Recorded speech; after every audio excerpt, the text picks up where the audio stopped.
Hello, and welcome to the Regrettable Century. I'm Chris. And I'm Jason. Welcome back to another installment of our Real Nerd Hours, where we dig into history of the communist movement. And today, we are continuing our series, I guess, on Czechoslovak socialism. Didn't mean to leave out the little brothers there. It's one of the great crimes that we're trying to remedy here. Yeah. So today we are dealing with the Prague Spring. Last episode, in which we dealt with Czechoslovak Socialism, we talked about Victorious February. Now we are talking about its counterpart, which happened 20 years later, which is the Prague Spring. And the Prague Spring is pregnant with all sorts of misinformation, misunderstandings, and mistakes. Mrs. Doubtfire. Yeah. I remember when I first heard about the Prague Spring, I was taught that this was when the Russians came. The first time they ever did. Oh. And they brought socialism. Really? Yeah. From whom? From a supposedly Czech person in a college classroom. Oh. Yeah. False. I mean, I already knew the story, but I just mean the first time I was taught about it was like, everything was just... There was this country, and they were chilling forever, and then suddenly the Russians came. Yeah. Yeah. Well, the Russians came once already. Yeah. And killed the Nazis. The next time they came back, they killed the Czechs, which I am categorically against in almost any situation. I would say it's a fairly easy one. I'm also against killing the Czechs. Okay, so let's get started. We talked about Victorious February, and we talked about how the mass mobilization of the entire Czechoslovak proletariat from below was meeting calls from above to establish socialism, and it was successful, and the communists took power and established the Czechoslovak Socialist Republic. And everyone lived happily ever after, the end. Yeah. And we also mentioned in the last episode that things didn't turn out so great, and most Czechs do not remember this regime fondly. But most Czechs do not remember this regime fondly because of, I think, the arrested expectations of what it could have been. So the period after the establishment of the Czechoslovak Socialist Republic is marked by unreconstructed high Stalinism, right? Yeah, like the 48 to 68 period is the period of disillusionment. I would say the 48 to 63 period. There is a bit of a thaw that happens in Czechoslovakia. Not as thorough as the Khrushchev thaw in the Soviet Union. There's a relaxing of censorship in literature and film, and that allows for Czechoslovak New Wave to happen and like a flowering of the arts. But that's jumping a little bit ahead of the narrative here. The first thing I wanted to talk about was the economic situation that the Czechs found themselves in, right? After the death of Klement Gottwald is the... Antonin Novotny. Antonin Novotny becomes the president and chairman of the Communist Party of the Czechoslovak Socialist Republic. And he presides over a period of economic stagnation and decline. The economic and political system mirrored the rest of the Stalinist states of the post-1945 Eastern Bloc. And it was basically set up along the lines of the USSR with the help of the Comecon. But it's not like immediate, right? I mean, like the first few years after the establishment of... Like after Victorious February, there's like a period of economic growth. There is. And like not just stabilization, but growth, and not like necessarily like the flowering of political freedom, but there's like a really hopeful atmosphere. Right, but by the time Novotny comes to power, there's a period of economic stagnation. Right? So they were forced to pretty much imitate the development of the other Eastern Bloc regimes, and even though they were a significantly more developed industrial economy. So they had a one-size-fits-all economic system imposed on them, and it wasn't a good fit from the beginning, right? Oh yeah, I mean, it wasn't a good fit because it was really the first fully developed, advanced capitalist state to go socialist. There wasn't another one that did. There was the least developed parts of Germany were the closest thing to a fully industrialized state to go socialist. Right. It's like the western part that basically borders France. That's the industrial heartland of Germany. That's right? the industrial heartland of Germany. I mean, there was some industrial development in the East, but nowhere near as much as in the West. And it was very, the East was known for still having like semi-feudal relationships by the end of the First World War. So like the Czechoslovakia was really the first fully industrialized advanced economy to go socialist.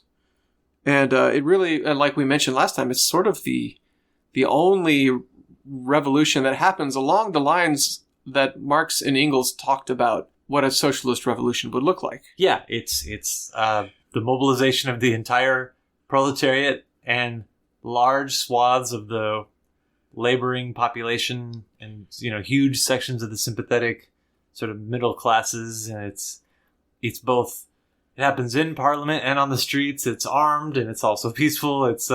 It's kind of like perfect, right? I think the way that we closed out the last discussion is we said something like, I don't see what the problem is. This looks good to me. So Czechoslovakia essentially paid for the industrialization of its neighbors, right?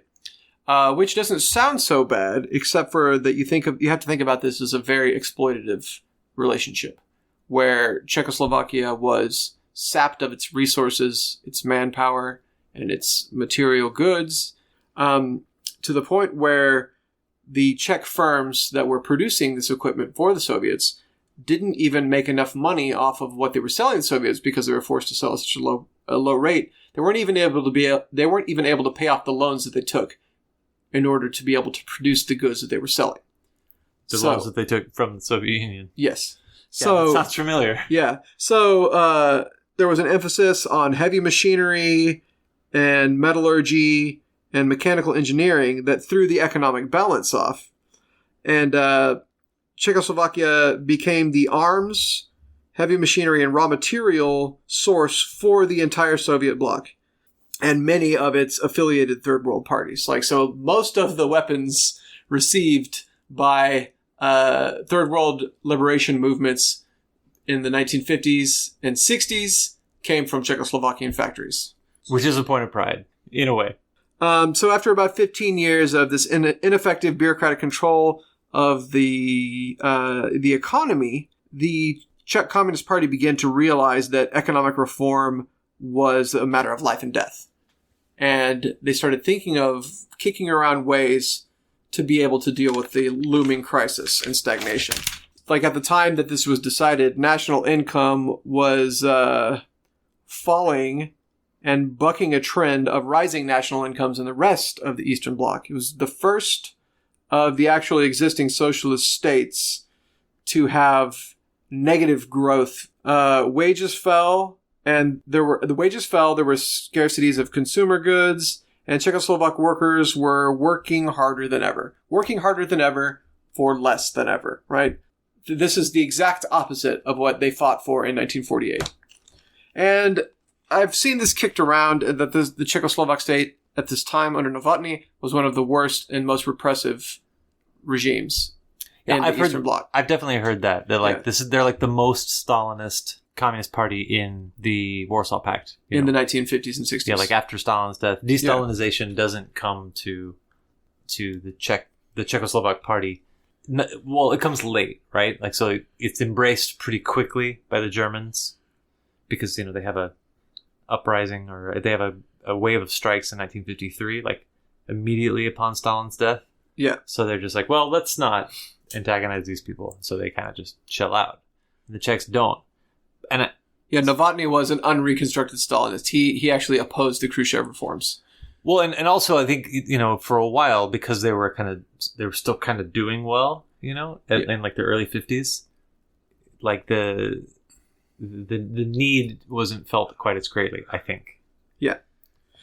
So, on the cultural front, in 1963, there was the Liehm Conference, which was a bunch of Communist Party intellectuals got together to discuss the legacy of Franz Kafka. A bunch of Marxist intellectuals wanted to try to rehabilitate Kafka because he was seen as a bourgeois figure at this point. So this conference in 1963 is what is said to have kicked off the golden age of Czech arts, and is to consider to be the birth of the Prague Spring movement, which happens in 1963, right? In 1967, there's a writers' conference where the writers get a little bit bolder, and writers and artists start to get a little bit bolder about separating the party line from the arts, removing censorship and allowing the arts to develop without constant censorship and someone looking over their shoulders. Well, and a lot of these writers are party figures themselves, right? This isn't like the separation that is often imagined in these discussions between like the communists and their state over here and the people and their grievances over here is like not only generally misleading, but especially misleading in this case. Yes. It's the union of writers is like a party institution. And right.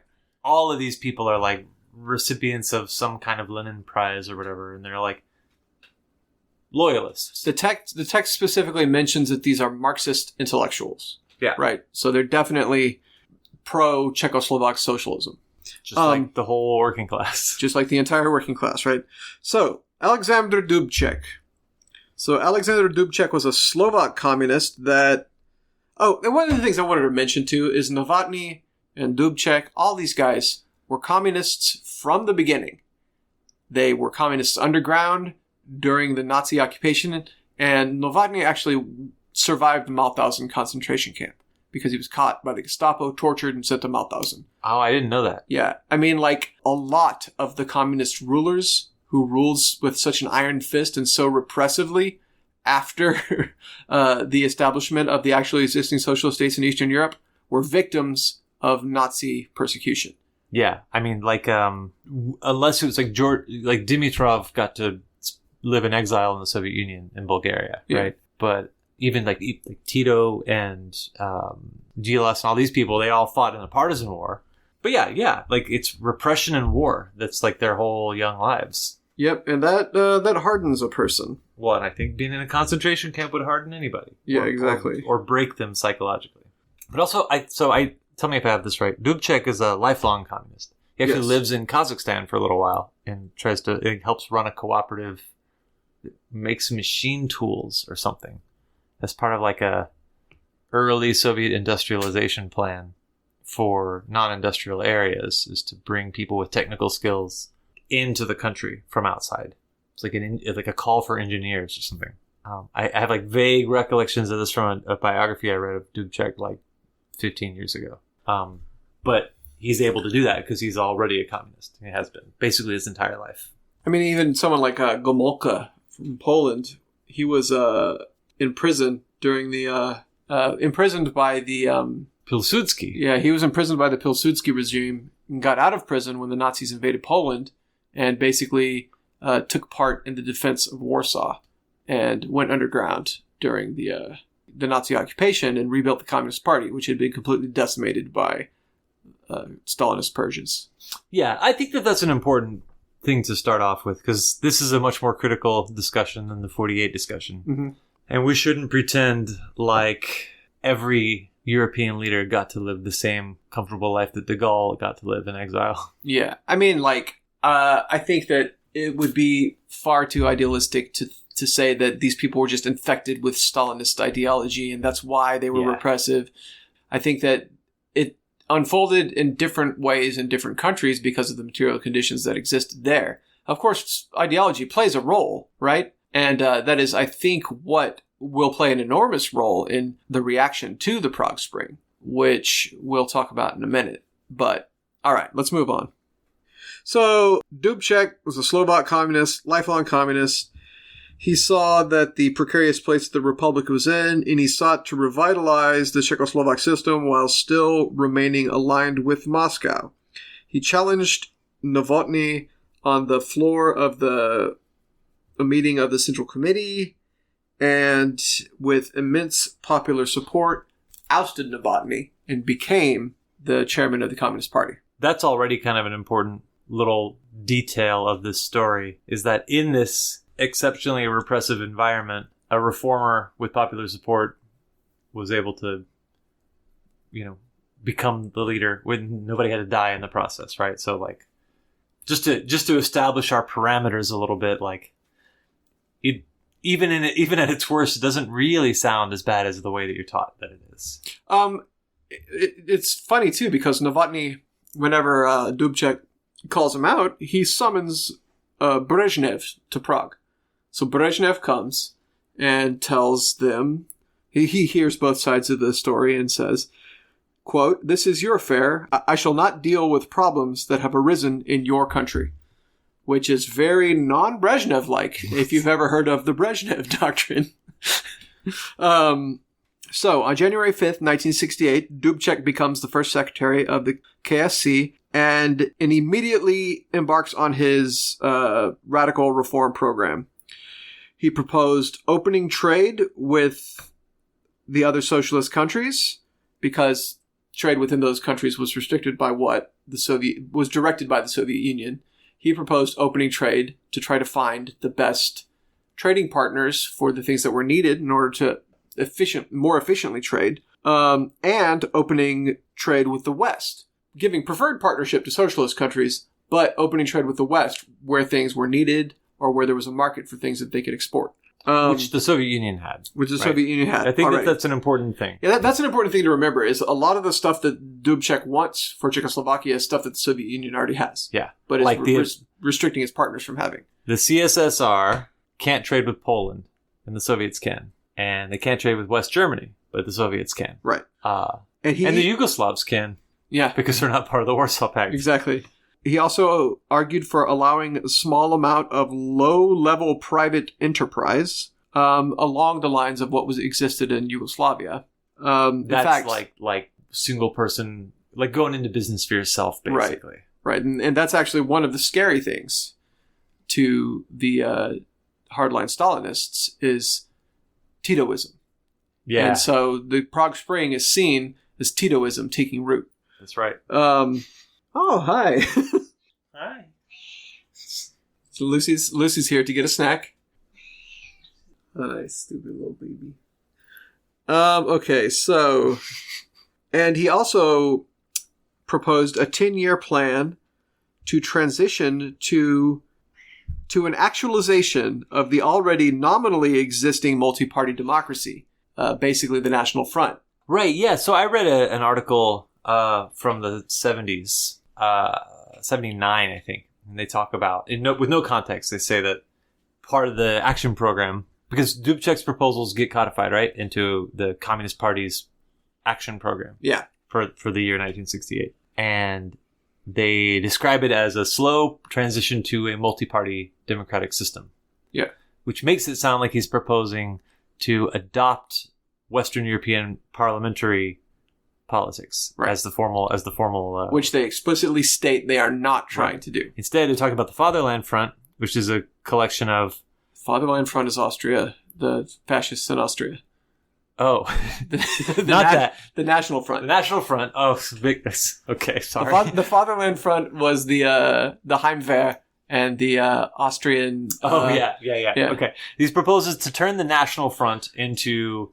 like every party in it gets to basically compete with each other for how to manage Czechoslovak socialism. Right.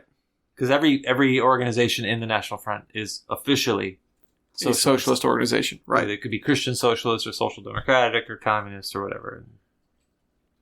But I think that's important because you actually don't come across that very much. It just sounds like, they want to get rid of the socialist system. It's funny. The Soviets... or the hardline Stalinists, the Soviets, and the West agreed that that's what the Czechs were trying to do. Mm-hmm. The Czechs, Czechoslovaks, however, would say something different. Okay, so one of the things that happened was immediate freedom of the press was granted, freedom of assembly, freedom of travel, and the power of the secret police was curbed. So people were no longer arrested for their opinions. Like, all of a sudden, for the first time since 1948. Which, again, is the situation in the Soviet Union at the time. Right. That's what the Khrushchev thaw was they were like, okay, everybody who's in the Gulag for anything other than very serious crimes is just released. Right. And, of course, there was still censorship in the Soviet Union. Yeah. And this, however, got rid of censorship completely. A complete removal of censorship. Suddenly, the country all of a sudden became immensely interested in politics and its fate and the effect that they could have on their fate. TV aired political debates. Tape recorders flew off the shelves as citizens taped every single political broadcast that they could find and listened to it over and over again in order to be able to digest the concepts, in order to be able to discuss them late into the night in the bars, in the coffee shops. Impromptu political discussions popped up all over the place in public places, and one taxi driver was noted to have said that his customers no longer talk about football; they just want to talk politics. It sounds good. That's the way you want it. Yeah. A false air of sovereignty set in as Czechoslovaks took their destiny into their own hands. Regular Czechoslovaks took their destiny in their own hands. Workers, students, everyone. So, at the 20th anniversary celebration of Victorious February, Dubček announced the action program of the KSC, which is what you mentioned, right? And all of this stuff is codified in the action program. So, Dubček said he was guided by the principle that, quote, socialism must provide a fuller life of the personality than any bourgeois democracy. Which, I mean, yeah. That's what we're fighting for. That's what we're fighting for, exactly. That sounds like Debord there. It's not just price controls. Right. That sounds like Debord, right? Yeah, very much. But it's very humanist socialism. Right. Sounds like Marx. Actually, if we really want to talk about what this sounds like. Sounds like Lenin. Sounds like Marx. Sounds like all the names that people remember. Yeah, right? It also sought to increase Slovak state autonomy by federalizing Slovakia and the Czech Republic, right? The two separate sides, the Czech lands and Slovakia. Which, as we mentioned before, are only different peoples because of an accident of imperialism. The way that some fucker drew a line on a map 1,000 years ago, right? Or 500 years ago. Right, and gave two different sets of Germans got to dictate the destinies of two different sets of... Hungarians on the Slovak side, Austrians on the Czech side. I guess you're right. The Hungarians aren't Germans. No, they're not. They're just the allies of Germans. It's funny thing is that the slur Honyak as a derogatory term for a Hungarian makes its way into Czech and Slovak slang in the United States, so that our grandpa used to call anybody that was annoying him a Honyak because you're acting like a Hungarian. Let's see. Anti-Hungarian slurs are okay, but only if you're Czech or Slovak. Yes, exactly. So that's just another parallel, though, with the rest of the socialist world at the time. Yeah. Yugoslavia is a federal state. Croats and Slovenes and Serbs all have, their own autonomous, federal constituent republics. The Soviet Union, the Belarusians, Ukrainians, Russians, Kazakhs, Turkmen, etc. Right. Yeah. So this is just another one of those things. It's like, hey, what everyone else is getting to do, we should do that too. Also, this is an attempt to give Slovak nationalism a left-wing identity, because Slovak nationalism was typically right-wing. We have Josef Tiso, right, and the Slovak nationalist state that was an ally of the of Nazi Germany and the part of the Axis powers that invaded the Soviet Union, Operation Barbarossa. They actually weren't occupied, right, by the Nazis. Right, but they did redeem themselves in the Slovak National Uprising. Yeah, that actually... And they had a lot of communist sympathizers on the Slovak side.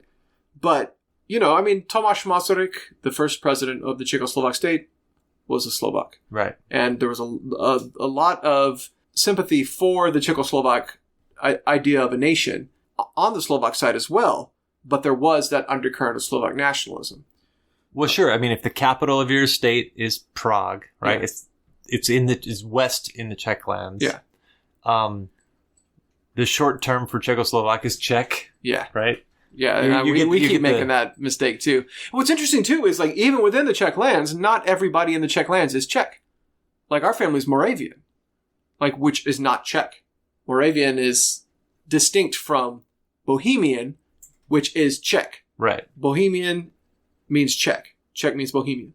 So Moravians are like this transitionary group between Slovaks and Czechs. Moravians are proof of the brotherhood between Czechs and Slovaks. Yeah, exactly. But so I had a question before we move on from this. So I had always understood the liberation of Bohemia and Moravia to be the work of the Red Army, and the liberation of Slovakia to be the work of Slovak partisans.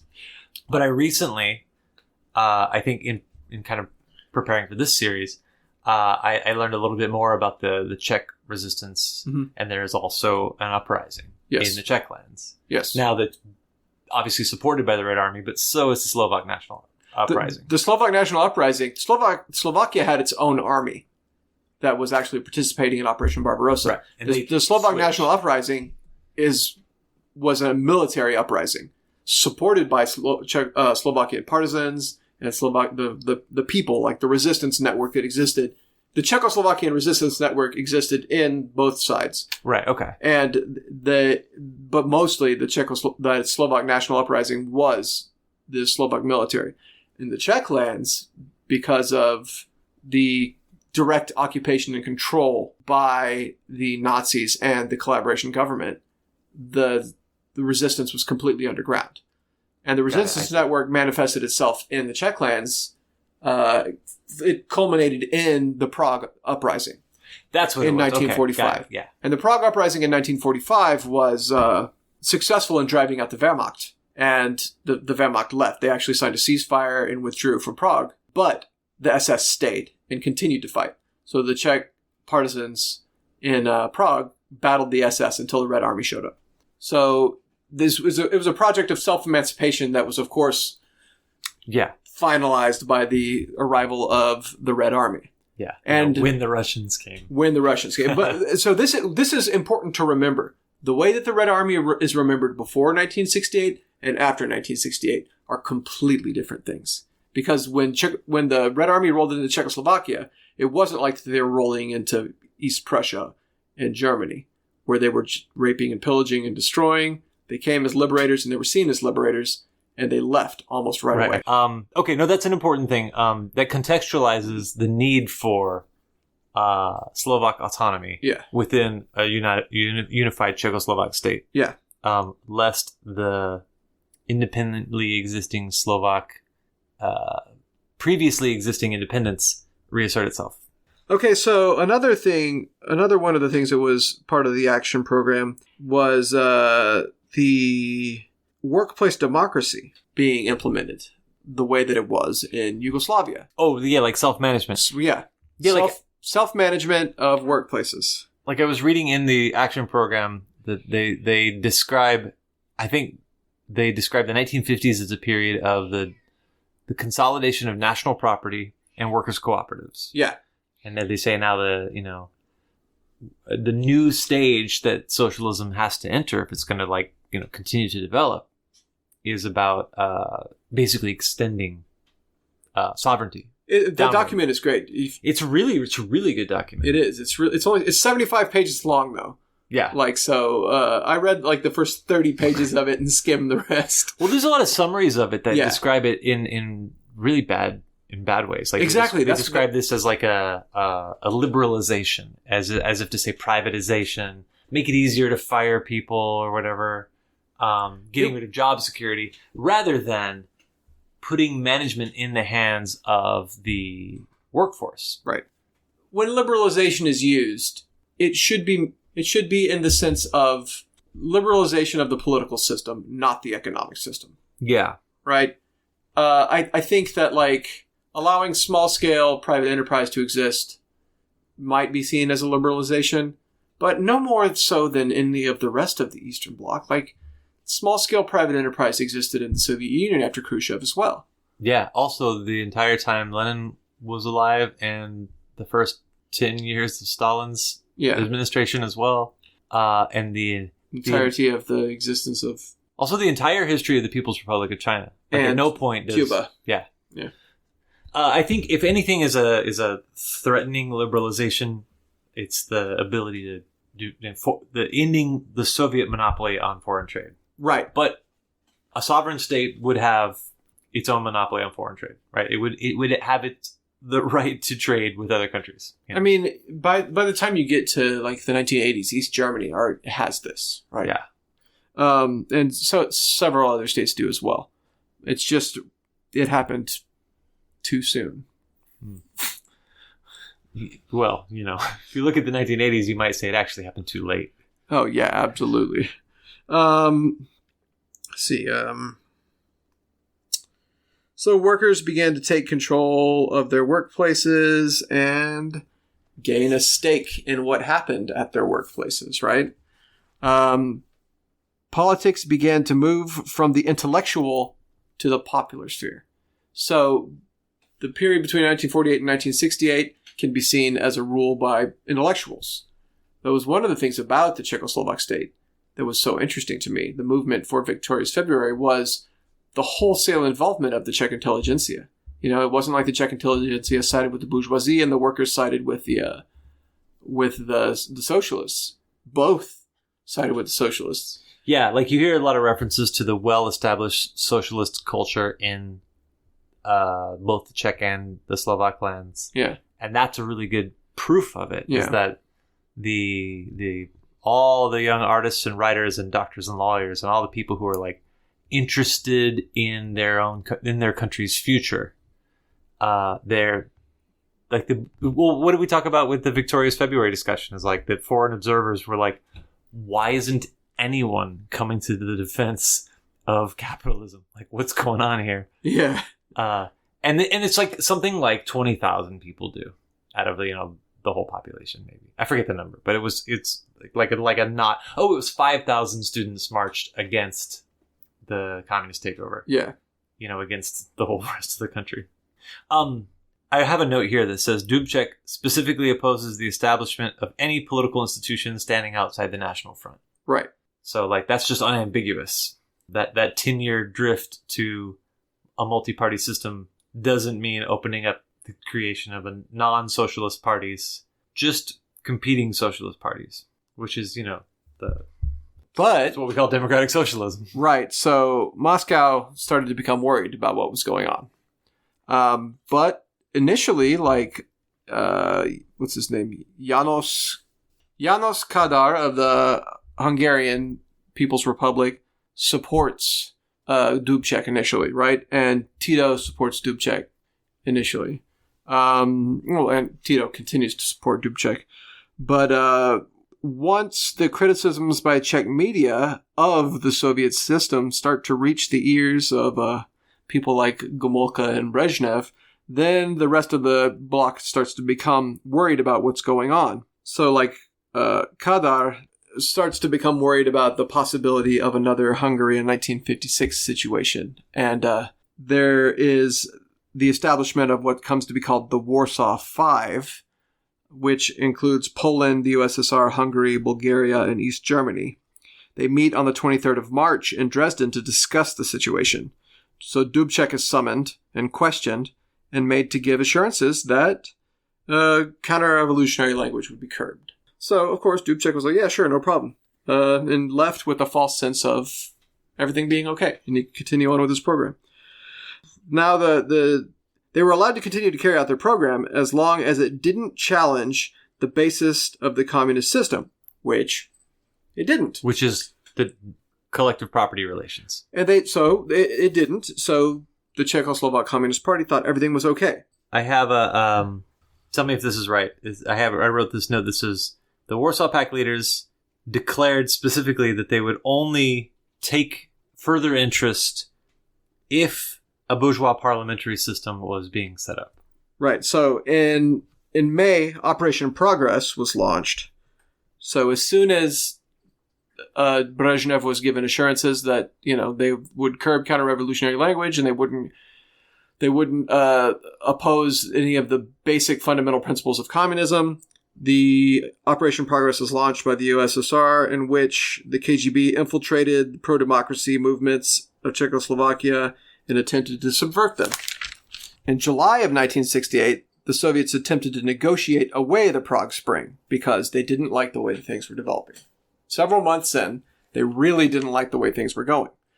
So, a summit was held in which Brezhnev and several other Soviet dignitaries were present, including Alexei Kosygin of Kosygin market reform fame, who actually, before this and after this, implemented a lot of the same sorts of market reforms that Dubček was trying to implement.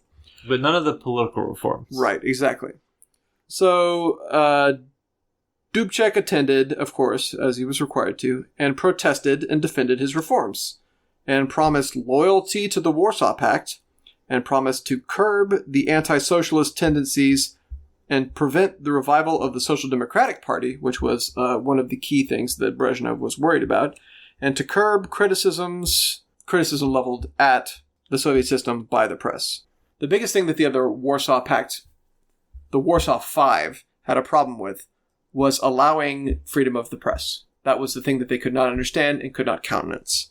So basically, Dubček stood his ground, and Brezhnev agreed to a compromise, which included what I just mentioned, right? So on August 3rd, the Warsaw Five and Czechoslovaks met in Bratislava to sign the Bratislava Declaration, which affirmed dedication to Marxist-Leninism and proletarian internationalism and the struggle against bourgeois ideology. And the USSR said that it reserved the right to intervene if a system was installed that gave representation to bourgeois parties and elements, which, as we mentioned, Dubček and the Czechoslovak communists had explicitly stated was against the spirit of the project. Yeah. And I think he meant it. You know, I think there's no reason to not take the action program at its word. Right.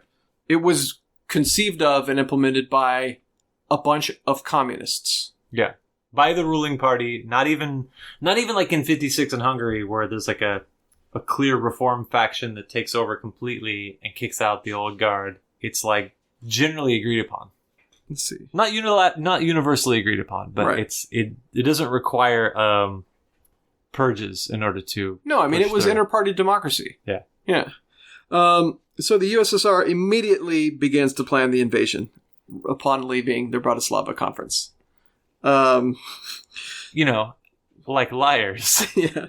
So on the 20th and 21st of August, the USSR, Bulgaria, Poland, and Hungary invade the Czechoslovak Socialist Republic. Conspicuously absent from the Warsaw Five is Germany, who they thought it probably wouldn't be a good look to have the Germans invade Czechoslovakia again. That's pretty insightful. Yeah.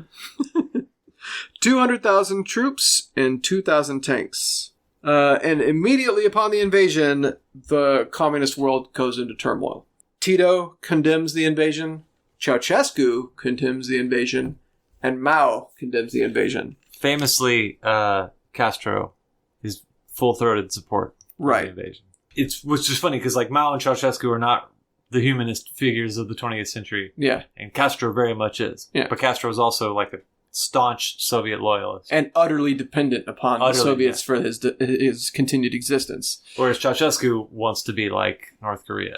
Ceausescu is constantly attempting to assert Romanian independence. So the Soviet leadership expected a quick operation that quelled the uprising, and they even bragged about it. Like the Soviet generals were like, yeah, we'll take care of this within a matter of days. But the resistance was much more fierce than they expected. Not only did the Czechoslovak government just go underground and continue to operate in defiance of the occupation forces, it met in secret and passed a resolution that condemned the invasion. Czechoslovak citizens engaged in disruptive tactics by like changing street signs, giving bad directions to Russian tanks. Really, everybody became the good soldiers. Everyone became the good soldiers fake. the part, as you might have heard us mention before, that it's said that part of the Czech national character is to feign incompetence and stupidity whenever they're faced with something that they don't want to do. As enshrined in the novel by Jaroslav Hašek, The Good Soldier's Fake. I can speak from experience and say that's exactly what we do. So workers formed councils and went on strike. Famously, the Czech rail system shut down, and they refused to transport the Russians. Sorry, I say Russians. I mean Soviets. Yeah. I mean, this is a surprise to the Soviets, too, because they're all told that they're going to resist an anti-communist coup attempt.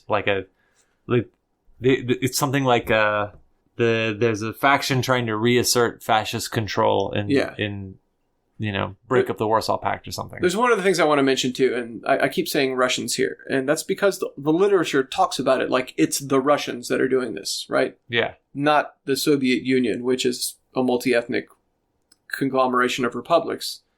And that's one of the things that I like when you're reading about the Victorious February, they talk about it being a Russian coup, a Russian-backed coup. When, if you look at the ruling class of the Soviet Union under Stalin, it's Georgian, Yeah. I mean... It's largely Georgian, actually. Yeah. Like Kaganovich, Chicherin, all of the... Levante Beria... Yeah. Molotov's not. Molotov's not. Molotov's a Ukrainian Jew. Yeah. Khrushchev is Ukrainian. Yeah. It's a bad habit that we have from being in the West, where we refer to the Soviet Union as the Russians. One of the articles that I read that did it the worst was from the International Socialist Journal. Well, I think that's not a surprise, actually. It's not a surprise. Because a lot of just regular Western liberal thinking found its way into the pages of the IS publications. Yeah, absolutely. I mean, it read like it was written by... the State Department in the United States, essentially. Because except for when it got to the part about socialism from above versus socialism from below, and it said something like, Czechoslovakia could not have been a socialist state because it had a revolution from above in 1948. It's like, shit, that fucking settles it, man, I guess. Yeah.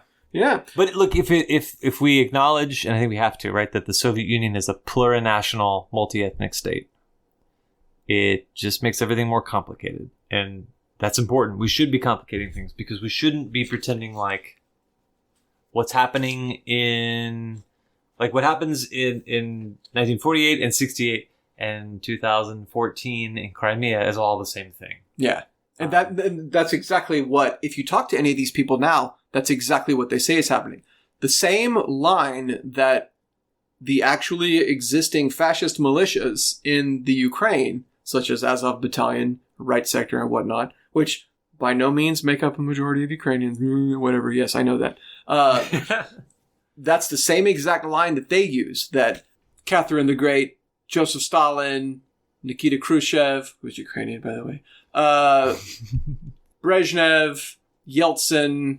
It's all the same. It's all the same. It's all the same. And Putin is the culmination of this centuries-long project to deny Ukrainian sovereignty. Which, I agree, Ukrainians should have the right to their own self-determination or whatever. Yeah. But they would not exist were it not for Lenin and the Bolsheviks. That's what Putin says. That's what Putin says. And it turns out to be true. Yeah. Unfortunately, Putin, that guy, the worst guy you know is right, or whatever. It happens sometimes.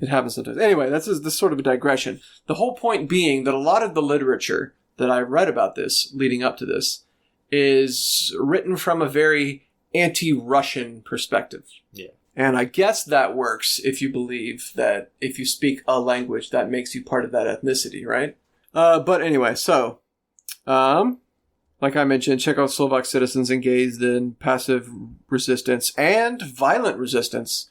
People went out of the streets and threw Molotov cocktails at Russian tanks, They ended up killing something like 250 Czechoslovaks that went out to fight against the Russians.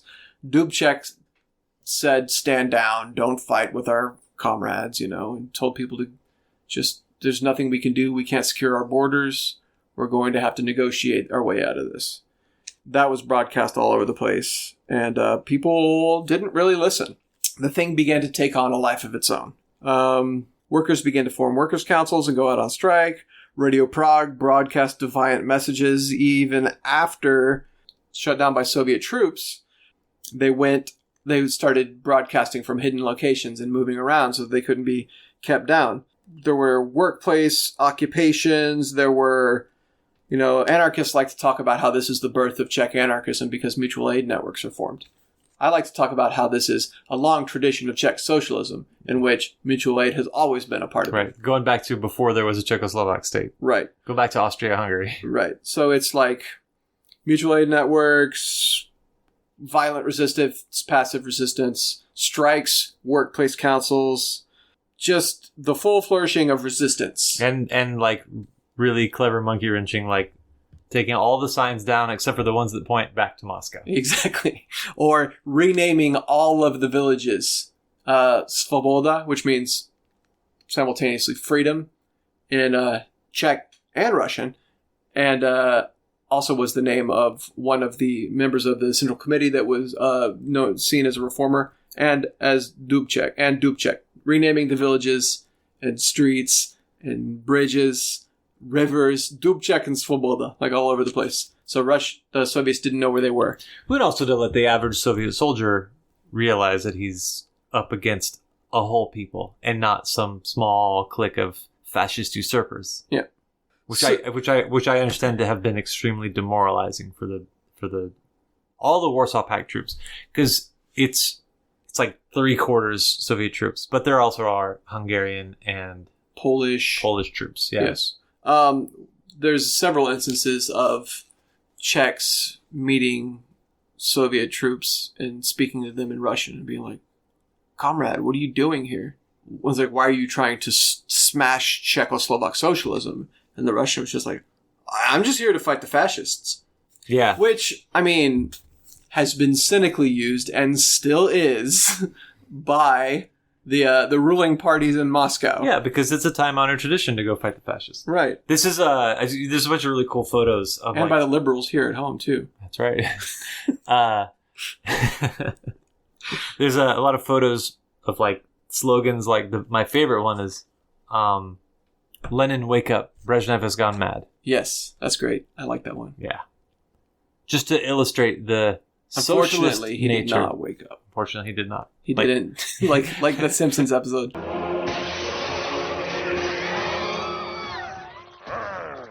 Must crush capitalism.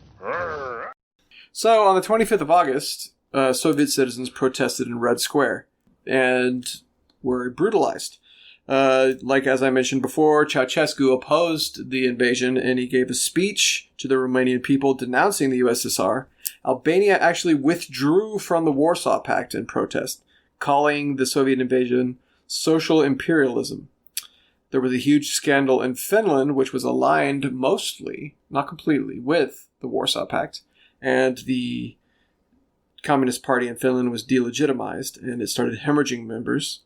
Zhu Enlai, at a dinner in Romania, denounced the USSR as fascist. Wow. And there's a crisis in all of the communist parties around the world, and you see a mass exodus out of the Communist Party. Yeah. I mean, well, this is like one of the things that gives a big boost to the non-communist New Left in the United States. Yes. Because it's like, well, obviously that's a dead-end road. Even the communist left and New Left in the United States, which is largely Maoist, begins to increase their antipathy towards the revisionists. The revisionists in the Warsaw Pact countries. Yeah, it turns out to have been like a hugely destabilizing, probably like maybe even sounding the death knell in retrospect. That's what I get. The notion that I get reading this is that this was like the last chance for the revitalization and reform of the communist parties, and that the failure of the Prague Spring to take hold and to flourish and to grow and to spread was the death knell of communism. Because it's 19 years later when Gorbachev begins to initiate his reforms and is criticized as saying, "You're just doing what they did in the Prague Spring." And he's just like, "Yes, exactly." Yeah. He's like, "What's the difference between now and the Prague Spring?" And Gorbachev says, 19 years. The big difference is that it was too late. Yeah. At that point, nobody believes anymore. The rot had completely set in, and the reforms, the freedom to express opinions, like diverging opinions, was seized upon by the worst possible elements. And the birth of a new Russian fascism is born. Yeah. The birth of all of the elements like coalesce around Yeltsin and eventually see the death of the Soviet Union and the plunging of the Soviet Union or of Russia, the Russian Federation, into a nightmare scenario of falling living standards, falling birth rates, falling life expectancy, starvation, rampant organized crime and corruption, which still hasn't really completely gone away. No, these are still the people that run the former... I was going to say the former USSR, but I guess it's true. They run the former USSR. Well, I mean, to a certain extent, Putin has cracked down on oligarchs and mafiosos in Russia, but Ukraine is still thoroughly controlled by the Ukrainian mafia and oligarchs. Well, and look at who's in charge of Kazakhstan and Uzbekistan. Yeah, exactly. Latvia, Lithuania, Estonia. Yeah. I read this Prague Spring Reassessed article. It's from 1979, so it's 11 years on. Basically concludes with, it says, reform communism was a stupidity for the Czechs because if it was ever going to take hold, it had to first take hold in the USSR. Yeah. And that's, like you said, it eventually does, just too late. It was, I mean, stupidity is a harsh word, but it was overly optimistic. It also seems but like what do you do? Yeah. What do you do? You have to try, right? You behave as though you don't know that it's not going to work. That's right. Anyway, so 300,000 people ended up leaving Czechoslovakia. Former communists abandoned the project and flee the country. I mean, the scale of catastrophe that this moment represents is like really difficult to put into words. Yeah, I really want to emphasize this. This is a failure of a communist-led, popularly supported reform movement to bring back the democracy that Lenin talked about and to establish a state that they were trying to establish 20 years earlier in 1948. This is all part of that same project. And that failure resulted in the reassertion of press censorship, a harsh crackdown on any kind of dissent, the ramping up of the powers of the secret police. The crackdown was a lot less harsh than it could have been. There weren't mass executions. They didn't even execute or liquidate any, like Dubček or any of the people of the Communist Party. They were just basically disenfranchised. They were kicked out of the party. Lots of people were kicked out of the party. It wasn't a Stalin-like purge. It was a Khrushchev-like purge, right? Well, because, the post-Stalin Warsaw Pact are a bunch of nations of laws. Yes. Some of those reforms stuck. It's just that. But still, this is... I want to underscore the world historic tragedy of the failure of the Soviet bloc to reform in the 60s. Because by the time it tried to reform in the 80s, it was too late. Yeah. I mean, what I have heard from people who grew up in that time or who went traveling through the Warsaw Pact in the 80s is that by then nobody believed.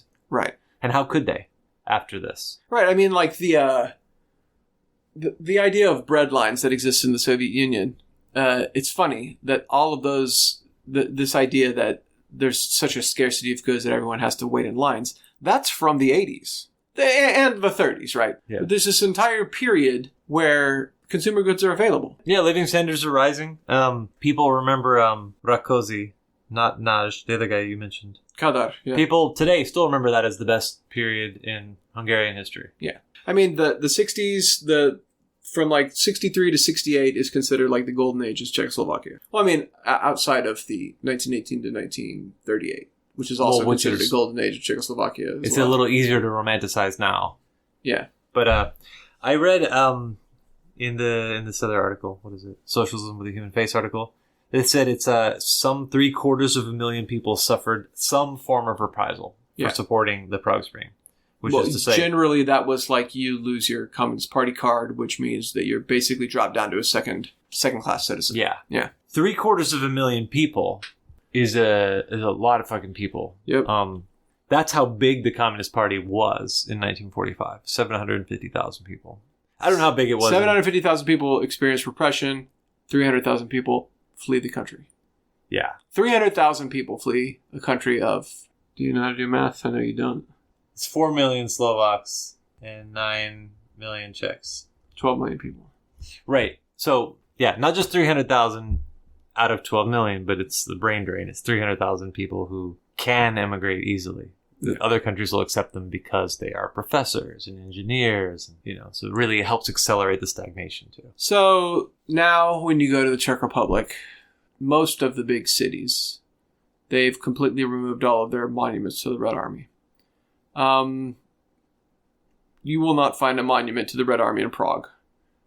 You find monuments to the soldiers that were, to the victims of Nazism. You find monuments to the martyrs of the Operation Anthropoid, the Reinhard Heydrich assassination, and the reprisals that followed that. You find all sorts, and then of course you've got, monuments to the people that, like to Jan Palach, the Czech student that set himself on fire to protest the Russian invasion. Yeah. The Soviet invasion. The Warsaw Pact invasion. And, there's not an easily findable monument to the Red Army, even though there used to be a bunch.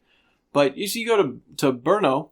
I was going to say, we found one in Olomouc also. In Olomouc and in Brno. The Brno one, it's clearly a Red Army soldier dressed in full Red Army kit with a Soviet submachine gun. But they took the star and hammer and sickle off of it. The one in Olomouc, though, it's still just star, hammer and sickle, clearly Soviet-era communist monument. What's funny, though, is I'm on a couple of Facebook groups for people that live in Olomouc, and one of them is trying to get that monument taken down. Local liberals who want to take down the monument. It's a fucking disease. Yeah. Liberalism is a brain disease. And of course it is in response to the invasion of Ukraine. Yeah. Which is, there were a bunch of fucking Ukrainians in the Red Army that liberated Czechoslovakia, you fucking morons. There's also a bunch of Ukrainians in the Red Army came and crushed the Prague Spring too. Yes, that's true. So, okay, on this, before we wrap up, just maybe this sticks in somewhere, but on the subject of the repressive atmosphere after Dubček is deposed, the action program is wound up, Prague Spring is crushed. I thought this was fascinating that on the year anniversary of the Warsaw Pact invasion, 100,000 people demonstrated in Prague to remember the Prague Spring. And this is after, 300,000 people have left the country and 750,000 people have suffered some kind of legal punishment for their involvement. And still, there are mass demonstrations just to commemorate that moment, which I think is amazing. And that's really it's more like mournful, right? It's like a funeral march. Mm-hmm. But the drift from 68 to 89 seems like a longer drift. It's not like everybody just gives up overnight, but it does appear as though this generation's movement is the attempt to actualize the promises of 48 or to deepen them. And it's really, really, it's just really sad to think about, what could have been. Because of course, the next time we get together to talk about this, the mass movement is what Western liberals wished 1968 was. During the Velvet Revolution, Dubček appeared with Václav Havel in public, and the crowd started chanting Dubček na hrad, which means Dubček to the castle. Right? The castle is the seat of Czech government, Czechoslovak government, in Prague Castle. So, Dubček for president. And he ended up being elected to Czechoslovak parliament in 1989 because he was banned from holding office and was basically just a private citizen until 1989. Years. He described the Velvet Revolution as a victory for humanist socialism because nobody thought that what was going to happen was being looted by the West. Czechoslovakia got it a lot better than the Soviet Union did, but he was mortified by the breakup of Czechoslovakia, as was Václav Havel, the first president of post-communist Czechoslovakia. You might be able to forgive them that naivete a little bit, that was going to be the end result of the breakup of the Warsaw Pact, because these people made a revolution and then they fought to defend it. 48 they made a revolution, 68 they fought to defend it, and they lived their entire lives in its service, and they couldn't imagine that their next project would be the accidental undoing of the whole thing.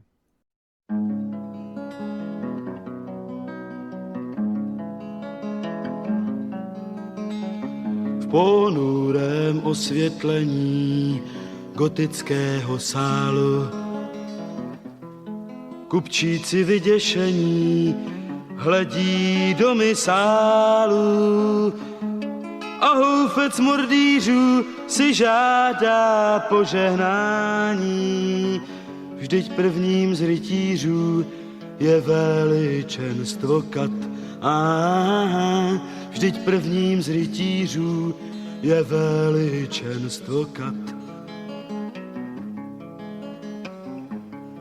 Kněz ďábel, co mši slouží, z oprátky má štólu.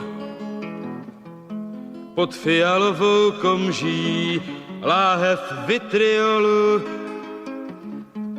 Pak sýry z moždířů se valí k rudé kápy. Prvního z rytířů, hle, veličenstvo kat. Prvního z rytířů, hle, veličenstvo kat. Na korouhvi státu je emblém s gilotínou z ostnatýho drátu. Páchne to schnilotinou, v kraji hnízdí hejno krkavčí.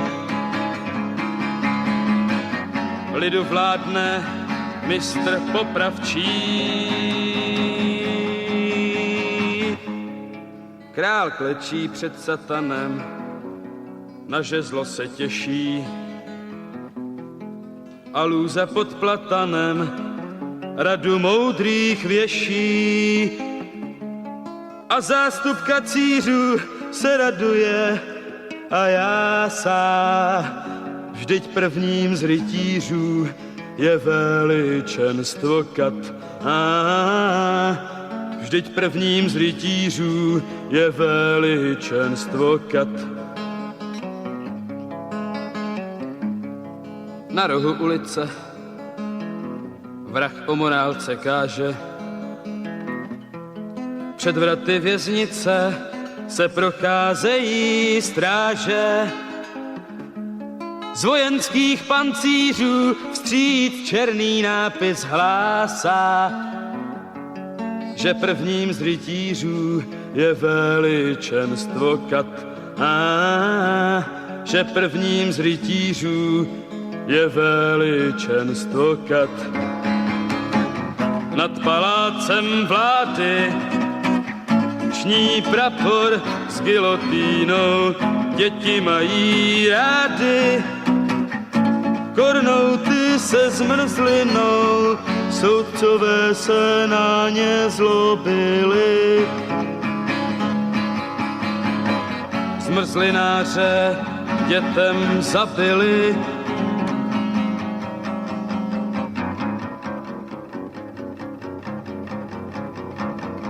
Byl hrozný tento stát, když musel si se dívat,